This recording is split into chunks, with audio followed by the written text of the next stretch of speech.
Warning, we are not trained or licensed professionals. Do not take any advice that we give as official doctoral prescribed medical treatment. We only use the name as a means to appreciate cinema as a therapeutic device, not to be confused with drugs, antidepressants, or any other forms of enhancements that you might find in legal states. Please enjoy responsibly. Additional disclaimer. If the film says we can say it too. So check the film rating, and that will be our episode rating.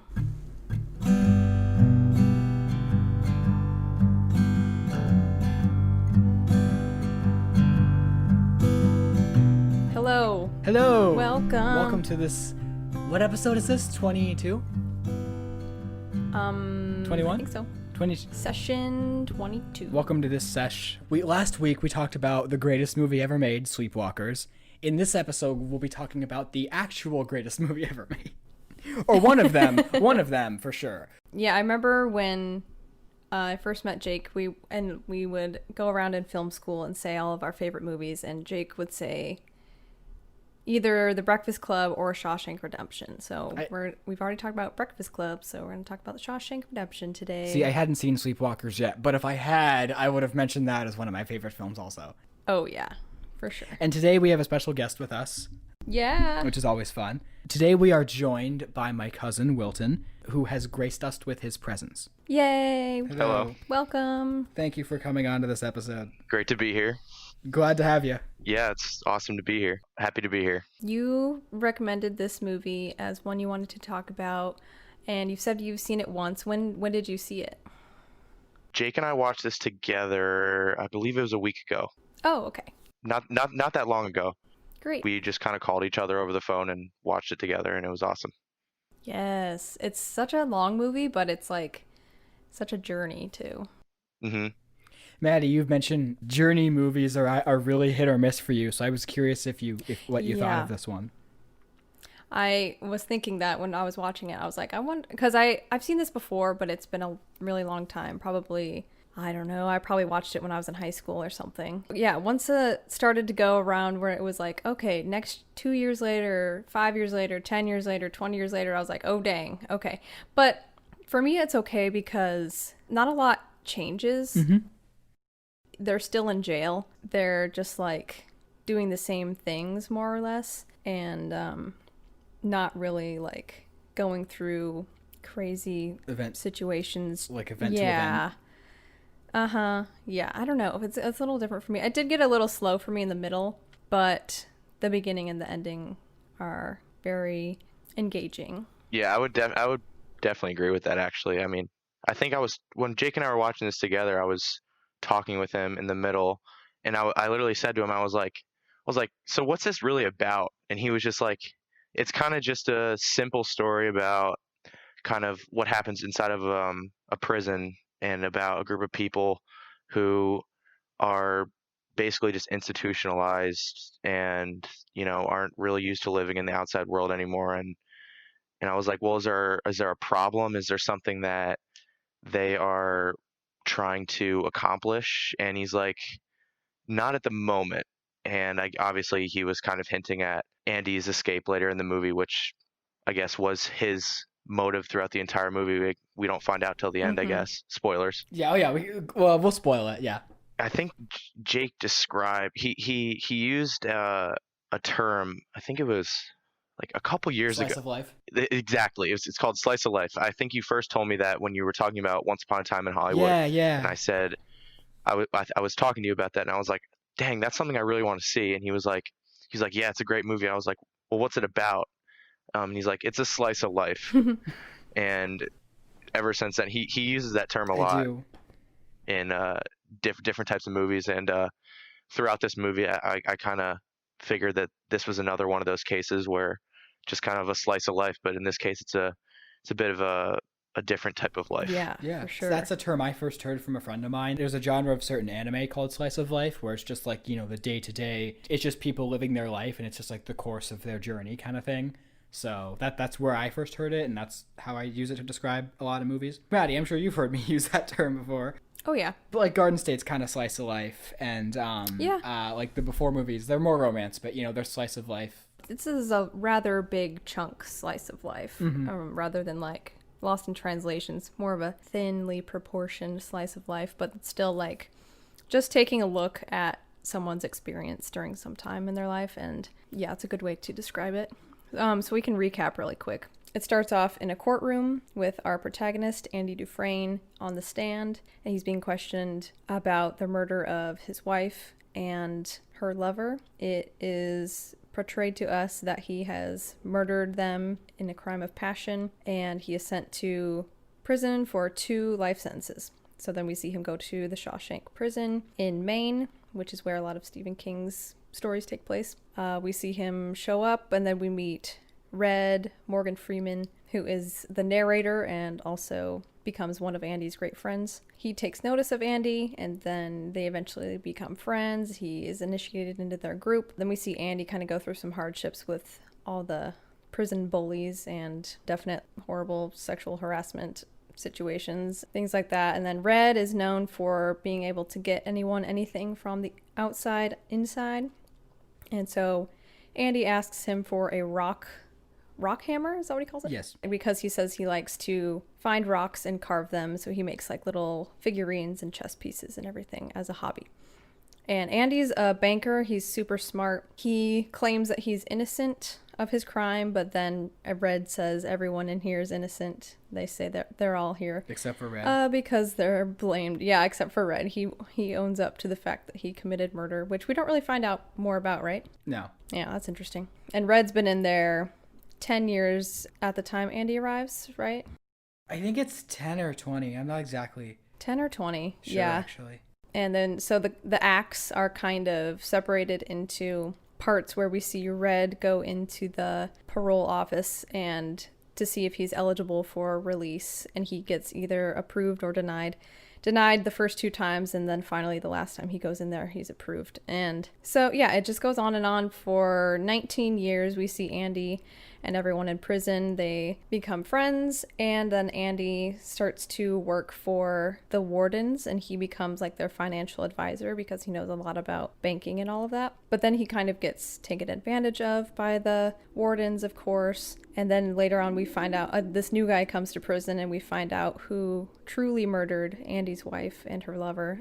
And Andy tries to get that pushed through so that he can be released or have another trial. But to no luck, the wardens murder the new inmate who spilled that information, and they deny Andy any new trial or anything. So Andy has had enough, and eventually he disappears, and then we figure out that he escaped through a hole in the wall that he has been digging with his rock hammer for the last 19 years, all the way out into the sewage pipe of the prison down the river, and he has escaped to Mexico.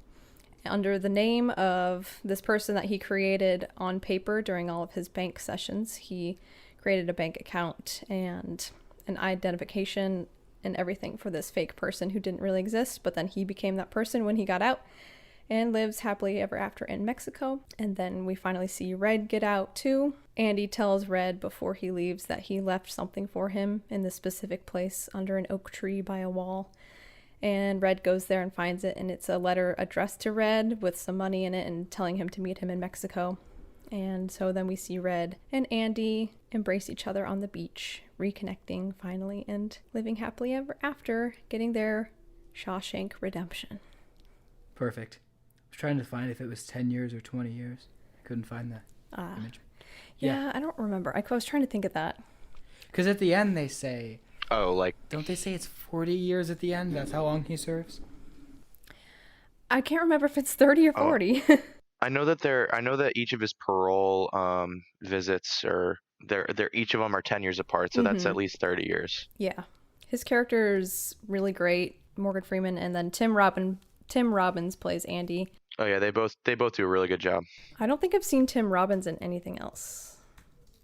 Yeah, me neither. I was looking up like what other movies he's done, and I was surprised to see little to none that I even have heard of, which was weird considering he was in such a big role like this. This is why I got it confused with The Green Miles, because I thought he was Tom Hanks, and he looks like kind of like a knockoff Tom Hanks. Oh, it says here he was in Mystic River and Top Gun. He's also in Zathura and Austin Powers, The Spy Who Shagged Me. For some reason, I don't remember him in that movie. Oh my gosh. He's in Tenacious D. He's in IQ, pretty funny movie. Bull Durham and the Sure Thing. Did you say he's in Tenacious Tenacious D? Yeah. Like Jack Black's band? Uh-huh. Oh my gosh. Character's name is The Stranger, and then he's in like one of their shorts as himself. Oh, that's really funny. Yeah, he is in Top Gun, but he must be minor because I don't really. Yeah, I don't really remember him in Top Gun. Top Gun's one of my favorites. I love Top Gun. Are you excited for the new one? I am very excited. My dad is a huge fan of Top Gun. Big Tom Cruise fan also, which he's been in the news recently for not so nice reasons. Did you know that he was considered for the role of Andy? Tom Cruise was? Yeah. Tom Cruise? I mean, oh my gosh. I love Could Tom you imagine? Cruise, but thank God he's not in this movie. Yeah, holy Yeah. cow. I see him more as like an action star, which I guess, maybe if he did this, he probably would have maybe taken a different career, maybe not have done Mission Impossible or something like that. Maybe but Tim Robbins would have been Ethan Hunt, for all we know.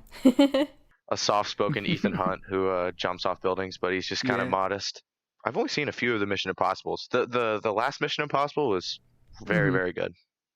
I've definitely seen that last one, and then probably It's called parts of the other Fallout. ones. Yep. I think I gave that like a 5-star rating on Letterboxd. I really, really enjoyed that. That's one with Henry Cavill too. Yeah, because he Superman. has the mustache that they had to CG off for Justice League. Oh yeah. Oh my gosh.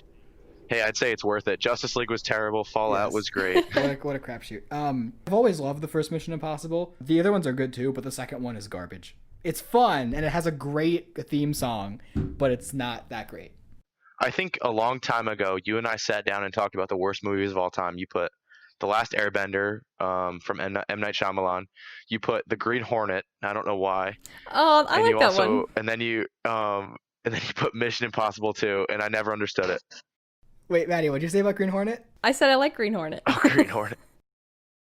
Oh, I'm sorry. My dad and I would watch movies a lot when I was young, and that was one that we watched because we're like, oh, it's gonna be like this kind of movie, and then it wasn't. And then my younger self was like, man, this blows. Now I have much worse movies that I hate. I think the most recent addition to that list is probably The Rise of Skywalker. I'm not talking about that movie. We're not going to get into that. Don't get me started. I'll talk about that. We cannot get into that right now. That would be like an hour-long tirade. Okay, screw both of you. I'm out. Holy cow, we're going off the rails. So, Shawshank. I don't really have anything specific I want to talk about with this movie, but I don't even know if I can really describe why I love it. Like obviously I love the story and the characters, and I love that it's like this long movie, but to me it never really feels long. But there's just something else about it that just deeply resonates with me, and I just can't put it into words. I could probably like add on to what you were saying earlier. You were saying like it never really Yeah. feels that long.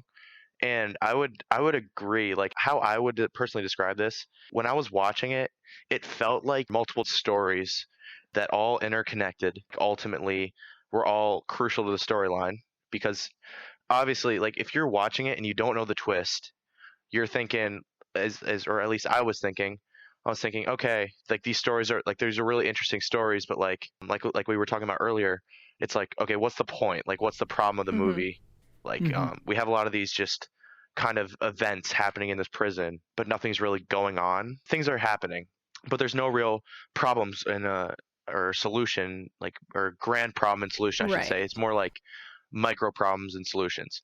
Like an example I could give, you have that first mini story of Andy talking with the guard. I forget the guard's name. He's played by Mr. Krabs. Exactly. And he has the problem where the guard needs to figure out his taxes, and Andy can do that for him and his finances. But in return, he gets like the beers and stuff for his prison mates. That's kind of like one segment of the story of him doing the taxes and that kind of thing and making relationships. And then there's like a completely different story with I think what was his name, Tommy, or Yeah, Tommy. they have that whole story of him coming to the prison and him kind of making friends there. It's kind of like a parallel to Andy coming into the prison Yeah. and making friends and things like that. It's just like these mini stories kind of intertwining into this larger picture. That's kind of why it doesn't feel super long, in my opinion, and in Jake's opinion as well. Just because when you have all those interesting stories all happening, intertwining, it doesn't feel like one long, them just hanging out in prison trying to figure out a way to escape. It just feels like, a lot is happening, which I really, really enjoyed. Do you guys have a favorite part of the movie? I don't think I do, because there's so many individual moments I love, and then the last like half hour or so is just so perfect to me. It's like the ending of Before Sunset, where it's just like, obviously it's that last scene, but just the whole build up to the end is just so emotionally driven. I thought it would be pretty obvious which one yours was. Oh, really? Well, yeah, I know that you really, really love that scene with them on the wall where I forget, I think it's Andy that says it. And he says you can either get busy living or get busy dying. Oh, I forgot. Yes. You'd like directed a whole scene and like that and stuff at your school, and so I thought that would have been pretty obvious, but that's interesting. Well, I would say that scene and then like the sequence after where it shows the night from Red's perspective and then Andy's escape, that whole thing is probably my favorite sequence, I will say. So you are correct. Mm-hmm. But yeah, that scene alone just is so... Yeah. It's so good, yeah. I don't know what my favorite part is. It's like the ending of a Dora Explorer episode. Like, what was your favorite part? I like that too. How do you draw a comparison between Dora the Explorer and the Shawshank Redemption? I don't understand. Well, I actually do have a reason, because the room I'm in, it would be on the TV a lot because my sister would watch it in this room. There's no like Dora thing on the walls or anything like that, but I'm just like, hey, I'm in this room, and that's how I got there. I just leave that out and just jump straight to where my mind ends up, because that's the best part. Because you're like, how do you get from A to B? And I'm like, welcome to my brain. It's weird.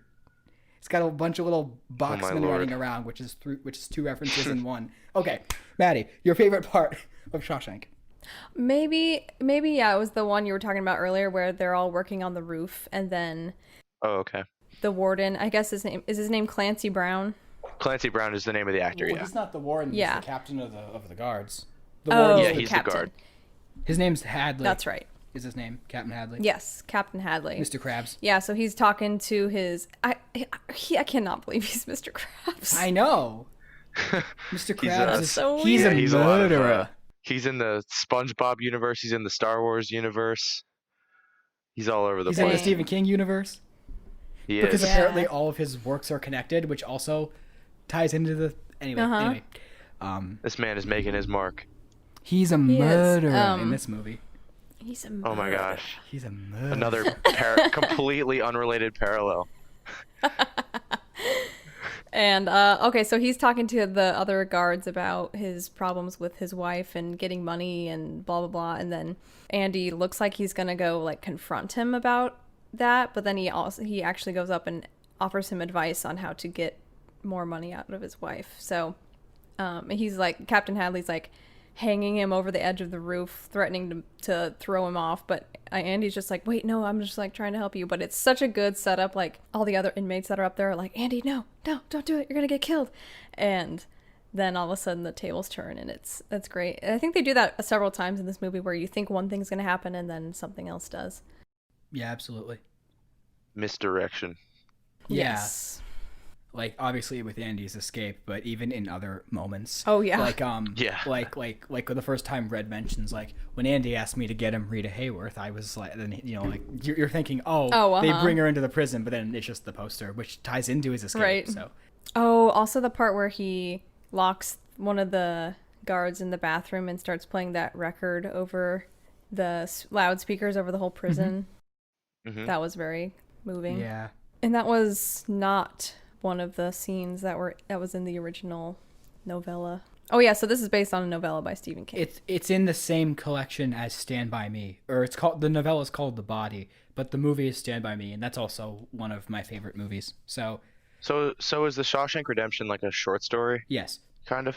Mm-hmm. Which is That's weird really because it's a long movie. Yeah, I was about to say I know, that. right?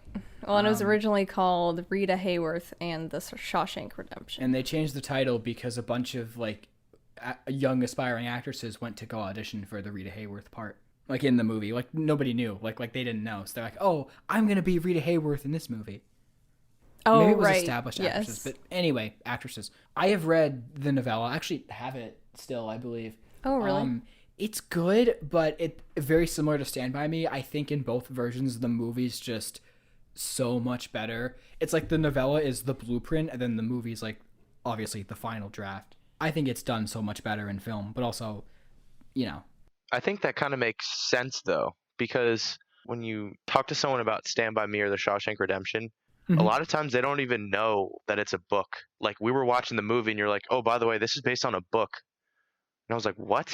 And you're like, yeah, it's in the same like story as Stand By Me, or it's in the same novel. It's like a short story. And I was like, that's so weird. Like I didn't even know that. And I probably partially the reason why people don't know that is because the book is not as good as the movie. So a lot of people would just watch the movie rather than actually go read the book. Whereas many times the book is a lot better than the movie. So maybe it's just not as legendary as these movies are. So people just kind of forget about it. Right. yeah, that was really well said. I don't really have much to add to that. Yeah. For sure. It originally grossed only 18 million, which was not even the cost of its production, and then it got another 10 million when it started to get Oscar nominations, but it was actually like considered a flop in the box office when it came out, which is crazy. Would this be considered an indie film, or would this be considered like a major blockbuster type of film? I don't know the budget on this movie, so I don't really know. I would say more of a blockbuster. Yeah. Wow, okay. It really found That's interesting. It really found its success when it came onto VHS because everybody like kept renting it and word of mouth and everything. That is so weird. Okay. So I wanted to say that, like, going about like the misdirection part, it occurred to me that this has to be a happy ending because it's called The Shawshank Redemption, and it had never really like occurred to me that I was like, that's why it's called that, is because they get justice basically, and they get free. I mean, in a sense, and they serve their time and they change, and then they get their redemption on the horrible warden and some guards and everything too, and like even that guy who kept molesting Andy too, he like got paralyzed. Yeah. Oh, that was awesome. Yeah. Yeah, him. That was a getting the really shit- good. I mean, yeah, yeah. But Yes. Andy didn't get to see it. That's the thing. Like he never got to. Oh yeah, because he was in the hole. Yeah. Yep. Oh, no. He was in the infirmary. The infirmary. That's right. Oh, yeah. The two big changes I remember from the book, if you guys are curious, it ends with Red going to see Andy, but it doesn't say they actually reunite. Whether they do or not, it like he has his final narration when he says like, you know, I hope the Pacific is as blue as I've dreamed it. I hope, that kind of thing. But then that's just where the book ends, and I'm like, no. What? But then at the same time, like when they filmed it, apparently the Frank Darabont, the director, didn't want to show it in close up, so that's why it's like far away when they meet. But it's just, I think that's such a perfect way to do it because it's like the happy medium where it's like you do get to see them reunite, but the moment is also like theirs. You know, you just see the very beginning, and then you know you're out. So That was such an emotional scene. oh god, I think that may be my favorite scene in the movie. I think The ending. either that or when he was looking up at the rain. You know, that classic poster shot. But, Yeah. there's just so many different things occurring in that last scene that just like get the emotions going. And you see Red, he's got a hat on, he's got a bunch of stuff in his hands, he's walking towards Andy, and then you just see like he's just so overcome with like happiness and stuff. Like you see his hat like kind of just blows off into the water, and like I think I'm pretty sure he like drops all of his stuff or something and just goes up and hugs Andy, and it's just like it's such a wholesome moment because they've spent so much time together in this terrible prison where Red was like raised in that prison. I wouldn't say raised because he was an adult, but kind of like trained to believe that there is no hope or there's no way you're getting out. And then to see them on this gorgeous beach in this gorgeous location where Andy had told him he wanted to go and spend his life, and knowing that they will most likely spend the rest of their life there and kind of do all the things that they dreamed about doing. It's just really heartwarming and such an emotional moment. Very heartwarming. that was a perfect description. I'm actually feeling like like, wow, that was really good. That really captures the essence of the scene. I know, it's like warming my heart at the moment. Yeah, me too. Yeah, it's probably it definitely is in my top like 3 or 5 favorite movie endings ever. It is like Before Sunset, where I'm just like, wow, it's such a perfect note to end on. And now I want to go watch both of those movies and just like cry at the end of both of them, because they both just are so. Yeah, I wanted to cry. I was like, oh. Jake, this is kind of like a random fact. Yeah. Or it's not a fact. It's just a weird thing that happened to me. Before we watched the movie, like I told you, I hadn't seen a frame of this movie, but there had been this promo on TV or on YouTube or something. It was talking about all these different movies that are coming to DVD or Blu-ray or something, and they were playing clips from the movies. In the audio, it was like A Clockwork Orange, or in The Shawshank Redemption, and The Shining, and Stephen King's It, blah, blah, blah, just random stuff. And there was a scene, I think it was from A Clockwork Orange, and it was like these guys in like weird suits and canes and top hats, like running around in the street or something. They said The Shawshank Redemption, they were announcing like that was the movie that was going to be on Blu-ray at that time or whatever, and they were playing that clip. So I always thought that was from The Shawshank Redemption, and I never knew, and I was just like, wait, what? I was like waiting for that, and then I looked it up later. I'm like, why did I always think that was The Shawshank Redemption? I also kind of steered clear like from this movie for a while, because like when we were kids, or when I was younger, you were probably older, like 16, 17. I was like, what's your favorite movie? And you're like, Shawshank Redemption for sure, because that's like always been your favorite, I believe. Yeah, I would say. I was like, oh, should I watch it? He's like, I don't think you'd like it. There's a really like gross and disgusting scene in it, but other than that, it's good. And now I know that you were talking about that scene where he's crawling through the sewage, and I was just like, why did I think that would be like so terrible as a kid? So like the littlest things like drew me away from like watching movies and stuff. Like, you're like, oh, I don't want to see a gross, disgusting It's so funny that you thought it was Clockwork Orange, because I still to this day have not watched A Clockwork Orange, and I don't think I ever will, because I've heard that's a very disturbing movie. Yeah, there's a lot of classic movies that you like won't watch, or you like really don't like. Yeah, like Citizen Kane. That's exactly what I was gonna say. I don't like Citizen Kane, but I like There Will Be Blood less. That's like, ugh, I don't like that movie at all. Maddie, you don't like it either. not really. Wilton, do you like it? Which one is it? There Will Be Blood. There Will Be Blood? I've never seen it. Don't watch it. Have you seen Citizen Kane? Do you like that one? I have not seen Citizen Kane. I've been meaning to watch it, but you should watch it. I was going to, and then I talked to Jake. I was like, hey, do you want to watch Citizen Kane? It's free. And he's like, yeah, I will never watch that movie. And I was like, you are a man of film, and you will not watch Citizen Kane? Are you kidding me? I'm like, I've seen it twice. Nope. That's all I need to see He's like, nope, will not do it. It's kind of like Rise of Skywalker. Yeah, he was like, I will never watch that movie again. Well, never say never, but there's under very, very extreme circumstances would I watch it again. We've only watched good movies. The Holiday Special was an exception, but we've really only watched good movies because we don't want we watch like, I don't know, maybe like 2 a week maybe, but we talk like every day. Yeah. Like maybe 2 or 3 a week. We want to like enjoy our time. Like we don't want to watch some piece of garbage. Yeah. Right. So yeah, we just like want to enjoy our time, and we don't want to like watch something terrible like like the Holiday Special, which we ended up watching anyway. Or fun. In Jake's case, The Neverending Story 3, I think it is. No, I'm never watching. Oh, God, no. We watched the first one, it was okay, and then we never watched the second one, and now it's off of Netflix, so we probably won't ever watch it. Damn it! You gotta see more Jonathan Brandis movies. Like everyone should. That's why I wanted to. I didn't like the first one as much. I think I would have liked it more if I had seen it as a kid. Yeah. It's literally like the reverse. Like, remember when we watched Real Steel? You were like, it's fine, it's not great, but I understand why you would like it, and that was just, I loved that as a kid. Yeah. So that's why I loved it. So yeah, maybe it's just but we're kids from different generations. Although we both do like the prequels for the most part, so that's one thing we agree on. That is true.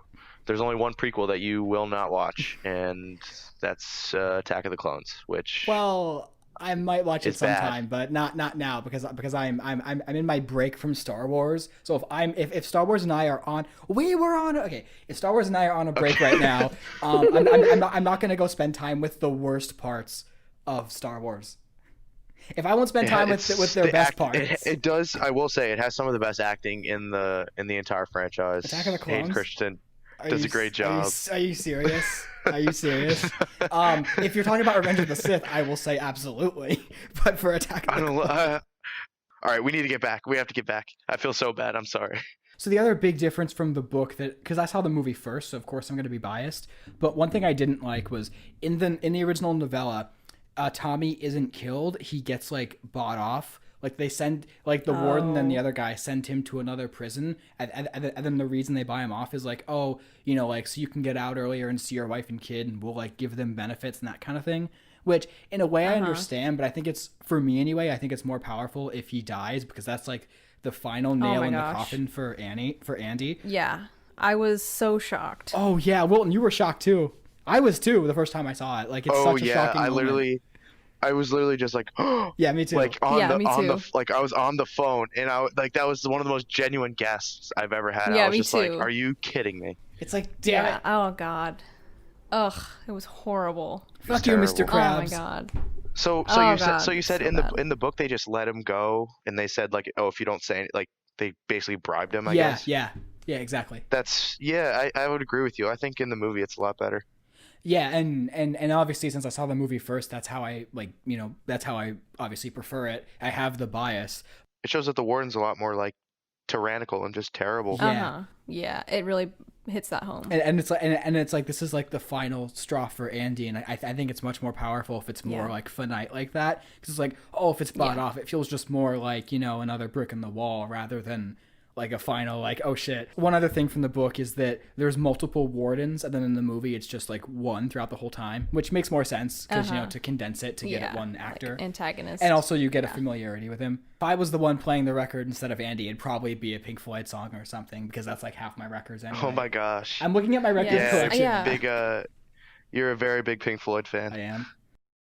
I kind of wondered why they chose that opera song rather than like something fun like Elvis or something. Like they could have all been dancing and having a party, but they just like stood there and just like listened to this beautiful opera singer. So I thought that was interesting. I think it was like, wasn't it like Mozart or something? Is that what Red says? Yeah.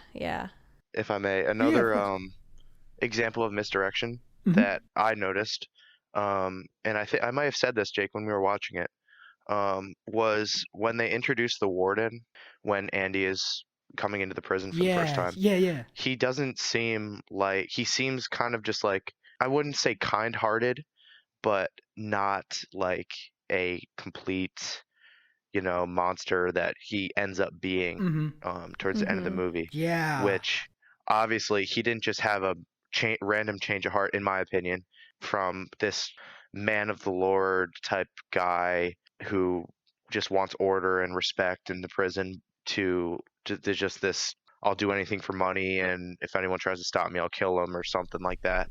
Yeah. So I think it's really interesting to have him introduced in that way, and then just kind of as events unfold in the movie, you kind of start to get this sense of that he is this terrible person who, like I said, is greedy and will do anything for money. And I just thought that was another interesting example of misdirection. Yeah, absolutely. It's like, again, I don't have anything to add to it other than I picked up on that too. Like, that's great. I really liked when we first meet Brooks, and he's feeding his little baby bird, Jake. Oh, I was so nervous at that scene, Jake. You probably remember. I was so nervous because, first of all, it was disgusting. No one wants like a maggot or a worm inside their food. And that's so gross. I thought that Brooks was gonna eat it, and I was like, please don't. Like, this guy looks so nice. I want. Yeah, that was another misdirection moment. Yeah, that's so true. I was just like, please don't, and gave it to the bird, and that was such a sad scene too. Him having to say goodbye to the bird, because Brooks was only in it for like half the movie, but you understand, like, you feel that connection between him and this bird, even though him and the bird aren't really in the movie for very long, but you feel that connection. And I was so surprised at just how the audience, or excuse me, the audience member, was connected to this, you know, relationship that we barely like even saw. So I thought that was really cool. I completely agree. In addition to that, I just wanted to add the scene when he's sitting on the park bench and then like after Brooks has been freed and then he says like, sometimes I sit and wait for Jake to show up but he never does. I'm like, aw, that was Yeah, so like sad. that was sad. That whole scene is just That was so really sad. That entire sequence of Brooks adjusting to life on the outside was so heartbreaking because Yeah. obviously it's everyone's. I mean, I don't want to speak for all of, everyone in jail out there, but I know if I was in jail, I would want to, not be in jail, kind of get out of Dodge. But Yeah. when you're finally out, it's just, no one really thinks about like, what do you do? Like, what are you supposed to do now? Like, especially him, he was like pretty old. he didn't have any family. He was just by himself. A lot of people in jail have families, so they can be supported like that. But when you've been institutionalized like that for so long, and Red talks about that throughout the movie about being institutionalized and the theme of just kind of this adjusted sense of belonging, if that makes sense.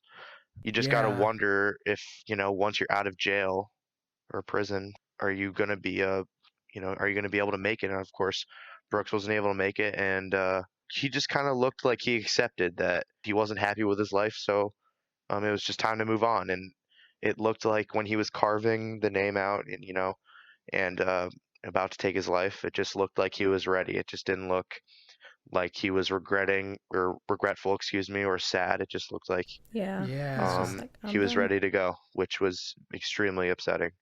Yeah. Also for misdirection at the end when they show Red going through a very similar stage and you see that shot of him looking at like both the watches and the guns in the shop. Like the first time I saw it, I thought that he might do the same thing that Brooks did, and then that was just Yep. But then I also thought when they misdirect you, in whether Andy escaped or whether he hung himself, when they do that misdirect, the first time I saw it, like, because I think that was your reaction too, Wilton, was you were like, oh, please still be alive, before like they revealed that he escaped. I had the brief thought of like, maybe the Shawshank Redemption refers to Red, and like even though Andy's not alive, like he uses that to get himself out or something to keep going. Red Redemption. Yes, Red Dead Redemption, except Red's alive.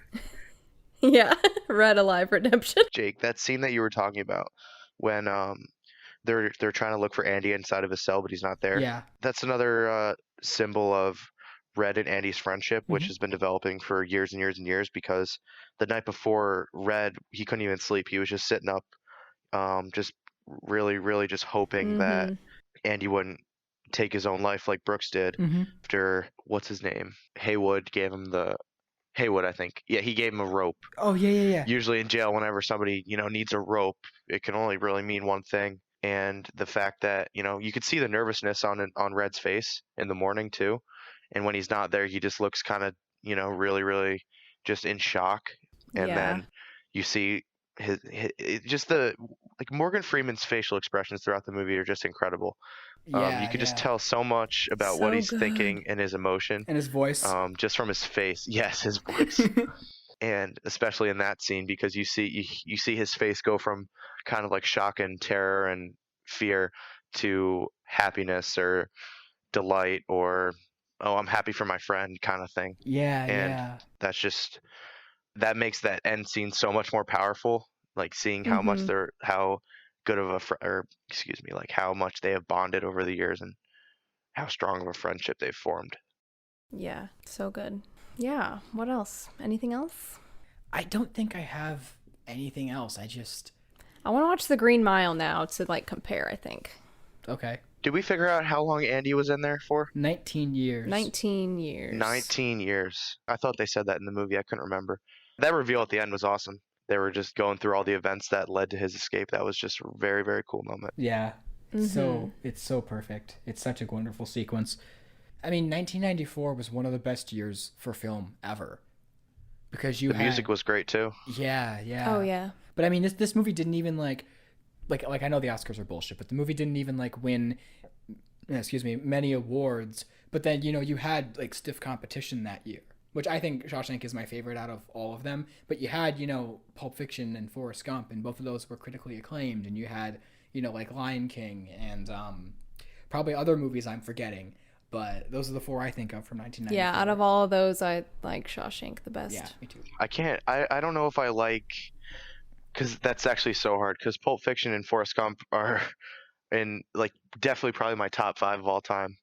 And I know Pulp Fiction's kind of an acquired taste. Like if you talk to someone, I know if I talk to my friends, half of them say they like it or love it, excuse me, and half of them it's just not for them because it's just such a weird style of storytelling. Yeah.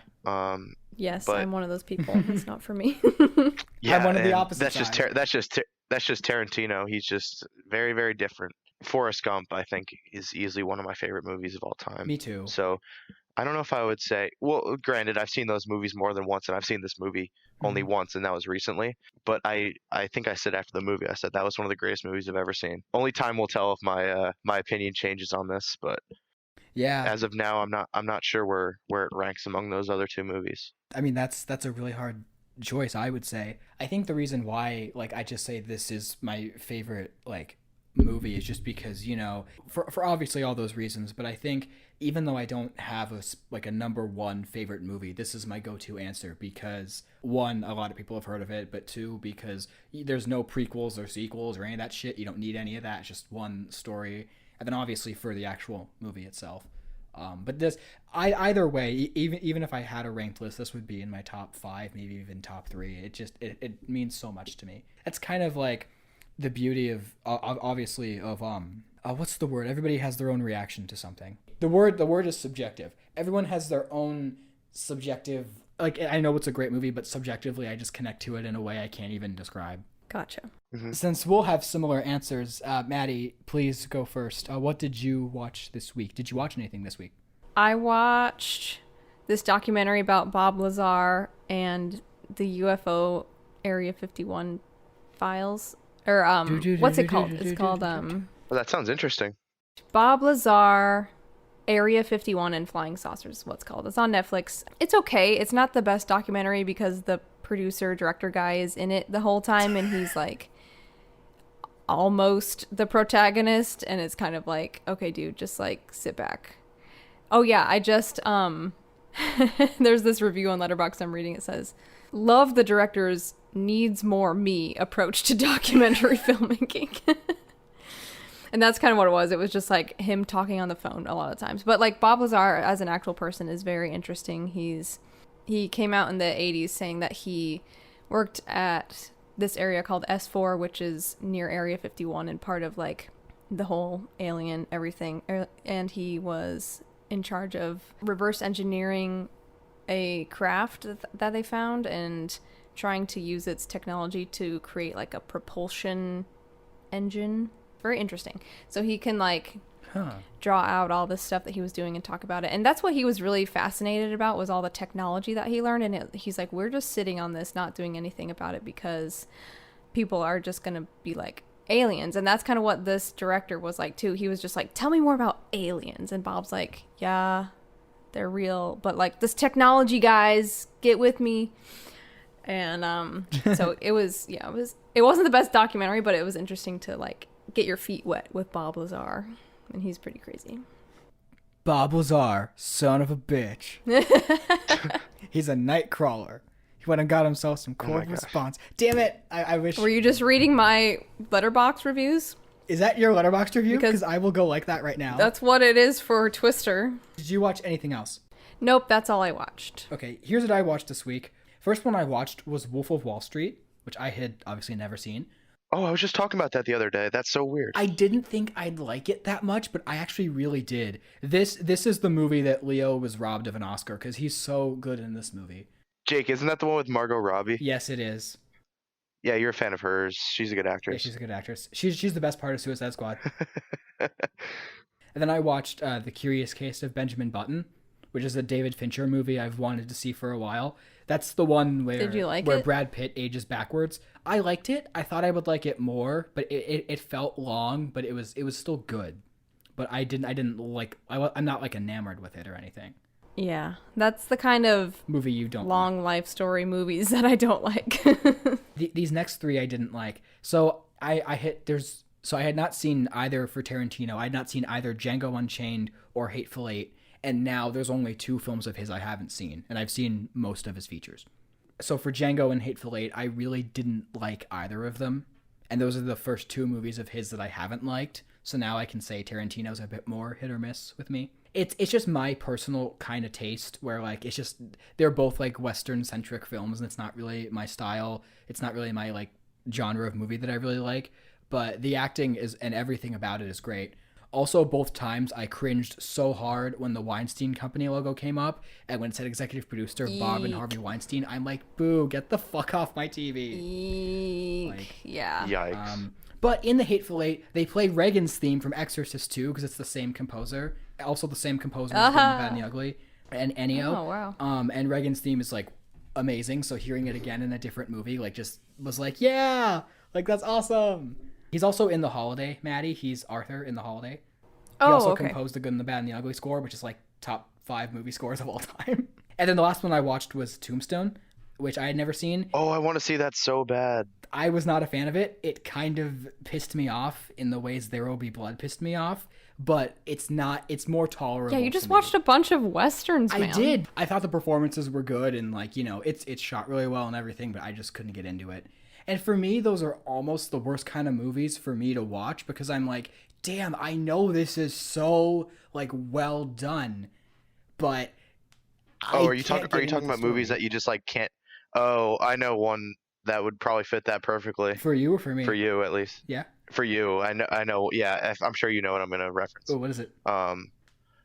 You did not care for They Live. No, I didn't. At all. It's the same kind of which thing. Is critically acclaimed. It's a very, very well received by critics. Mm-hmm. Yeah, it's the same kind of movie where it's like, I know it's well received. I know it's a good movie. I know it's well made, and I appreciate the craft, but I can't get into the story, and that's the most important part for me. But it's not like the story is bad. It's just like it's not my kind of story. Mm-hmm. I kind of felt like The Matrix. Oh yeah, now I get what you mean. A society being covered up, like the real world's being covered up. Yeah. And you have to like there's like one way to see like this like the real world and stuff like that. Yeah, cuz yeah, for sure. Matt, did you have any opinions on anything I just said? No. Wonderful take. I'm so glad you contributed this part of the conversation. Wait, okay, so you're saying what movies like The Matrix, Tombstone, or Footloose? Oh, They Live. Have you seen that? No, I haven't seen it. It's very, very strange, but it looks interesting. It has a great line. It has one of the coolest movie lines ever. It's so what does true. he say? He's like, I'm here to chew bubblegum and kick ass, and I'm out of bubblegum. Yeah, he's like, I've come here to chew bubblegum and kick ass, and I'm all out of bubblegum. It looks like I would like this movie, so I'll have to watch it. There's like a 10-minute long street fight in like an alleyway. It went on for so long. It feels like a really like dumb action movie from like the 80s, but at the same time it feels like a like a really like in-depth sci-fi film at the same time. It's a John Carpenter movie, who's one of my favorite directors. I loved Halloween. It's my favorite horror movie of all time. Yeah, Halloween's amazing. Okay. It does not feel like a John Carpenter movie when you're watching it though. I think Jake can agree with me. No, I can agree because even like The Thing, which is much more stylized, like this feels like a weird medium between The Thing and Halloween, but it still feels like different from his other movies. Yeah, Maddie, do you remember that scene in Jason on a boat when the guy's punching him out for like 2 minutes straight, and then Jason punches? Yes. That's the They Live street fight, except it's longer, and there's no like ending to it. Oh my god. Are you going to see the Shark Boy and Lava Girl sequel? No. That comes out on Friday. Oh shit! It comes out Friday. It comes out on Friday. Yeah, Christmas. No. Absolutely not. It does not look very good. I already talked about this.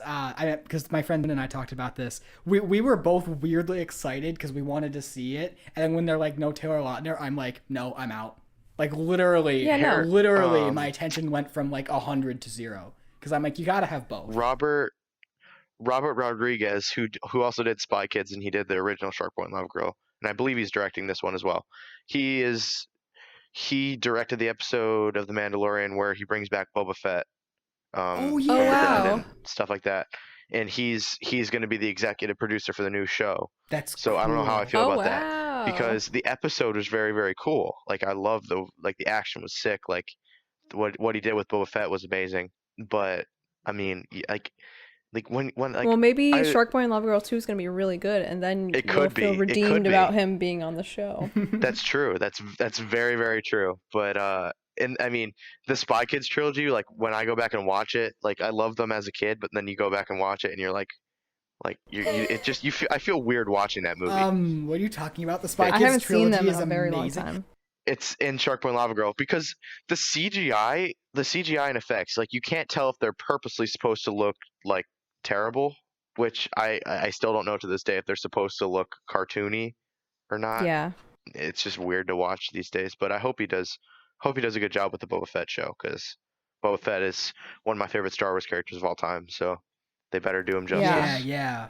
I hope so. For your sake. Yeah, me too, for your sake. No joke, I've been thinking, man, I want to rewatch the Spy Kids movies. Like, I've been thinking of that all week, and I haven't done it yet because I was watching those stupid. Stupid fucking westerns, and I want to watch Spy Kids 2. Spy Kids 2 is the best You one. always from what I you keep remember. asking me, you're like, how about we watch the Spy Kids trilogy? And I'm like, it's I just short. asked you to watch the Spider-Man Raimi trilogy, and Oh, because I heard that the Spider-Man, like the new Spider-Man 3 movie, which is supposed to be like Spider-Verse. an absolute clusterfuck. Yeah, Is Yes. it? Oh god. Yeah, it's like they're bringing back like everybody. if they were in a previous Spider-Man movie, they will probably be in this one. Let's just put it that boy. way. Great Oh, way boy. to put it. I mean, Great succinct way to put it. the only person that like hasn't said they're coming back, or actually two people, is James Franco and Topher Grace. Those are like the only two people I can think Oh of that are not coming back. Man. I love Topher Grace from that he was awesome in that 70s show, but I keep telling Jake, I'm like, we should like rewatch the Spider-Man trilogy, because apparently on Christmas Day they're supposed to come out with like the first trailer for that movie, which is I mean, Ooh. it's probably going to be nuts if what they're saying is true. Yeah. Yeah. I need to just I would like to get myself mentally prepared, but over the past Yeah. couple weeks we've been in a bit of like a Star Wars craze just because of the Mandalorian and everything, but now that it's over, all that hype is starting to die down, and it's probably a good time to Now it's time for Spider-Man. exactly. I checked out a Star Wars. hmm Imagine if the teaser doesn't even show anything. It just like shows like it's a normal movie. Like how the Far From Home trailer didn't show anything about Endgame. Like it just pretended Endgame didn't exist. Or Infinity War, I mean. Everybody forgets. Do you remember that Morbius movie that's coming out? No. It's like it's a Spider-Verse movie. Like Michael Keaton's Vulture shows up at the end of the trailer, and Sam Raimi's Spider-Man, there's a poster for him in the background in the trailer. Like it's so weird. Okay. Like it came out of nowhere. Like this trailer came out like a year ago at this point, but obviously COVID delayed everything. And I think it's going to be Weird. tied in with Venom, but we're going off the rails here. Anyway, what I wanted to add to that, because I know you were gonna say, the reason I said let's watch Spy Kids over Spider-Man, the one reason is because the Spy Kids trilogy is like an hour and a half shorter than the Raimi trilogy. But to be clear, I will watch the Raimi my trilogy God. any day of any week ever. I fucking love those movies, especially the first two. Oh yes. Oh my gosh. They're all great. Even 3 I think is really good. We ended up and didn't watch either trilogy anyway. Did you have you seen any other movies this week? No, that was it. Other than what we watched. Oh, okay. What did you watch? Did you watch anything? I watched The Empire Strikes Back because Maddie, I don't know if you know this, Jake, for Christmas, we gave each other early Christmas presents. Mm-hmm. He got me the original like Star Wars trilogy on Blu-ray that's been like unaltered, Oh wow. Yeah. Okay. Yeah. I think which you is told me it's literally fan made because it's so hard. Like obviously Disney's not going to sell that. Which is dumb because it'd make a shit ton of money. And we know Disney. It's And we so know that. Oh dumb. Disney yeah, you loves did tell money. me that. Yeah. I'm just not. Yeah, I can't get into that. So I wanted to rewatch that and or actually watch it for the first time, I guess, because I've never seen the original cuts, and it was awesome. So I watched that by myself, and then Jake and we watched the remake of Footloose from 2011, which really was just like the same movie Yeah. as the original, Yeah. which we started to realize when we like as the movie went on, we started to realize, wait, that's like the exact same line. But it was a good movie overall. I think I like the original better, which is also what we watched. I think it was a day later we watched the original, which Jake had not seen in a very long time, and he did not like the first time. When we rewatched it, he said he liked it a little bit better, or a little bit more. So that was a fun time. Yeah, that was really fun. I don't think I watched anything else. I think that may have been it. Oh no. Jake, you and I watched the Empire of Dreams documentary on Disney Plus. Oh yeah, we did. We watched a the little bit Empire of Strikes that. Back part. That's one of the best documentaries Yep. ever, I would say. It's so inspiring and it's so informative. I haven't had a lot of time to watch a lot of movies this week, but when I can, I usually watch them with Jake because it's a lot of fun. Yeah, it's fun. Yes, I'm glad you guys can all share your love of movies together. Yeah, like the scene in Footloose when Kevin Bacon's dancing, like waving his arms around. The song's going, never, never, never, never. I've been listening to that. I added it to my playlist Yes. of some of those songs because they're just so good. Just angry. He's so angry. He's so fired up. And then, Drinking, smoking, and then of course, chucking the bottle. just those Christmas movies that have been on TV.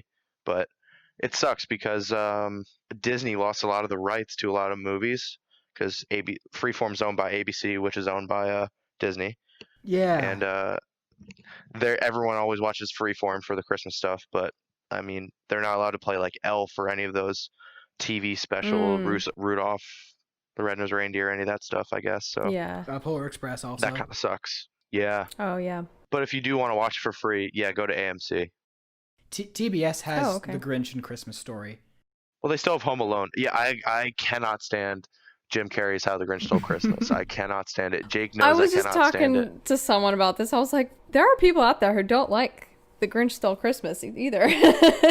Jake, I totally forgot. We watched those Christmas movies. Oh yeah, we did. together. We watched Rudolph, Frosty, Rudolph the Red-Nosed and, Reindeer, Oh, you Frosty watched the all of them. Snowman, How the Grinch Stole Christmas. the How the original, Grinch the Stole original Christmas. Grinch cartoon. Yes, that is easily the best animated Christmas movie ever, in my opinion. I will disagree with your opinion, but I will respectfully disagree with your opinion. Which is okay. I watched American Pie for the first time this week. Oh, what'd you think?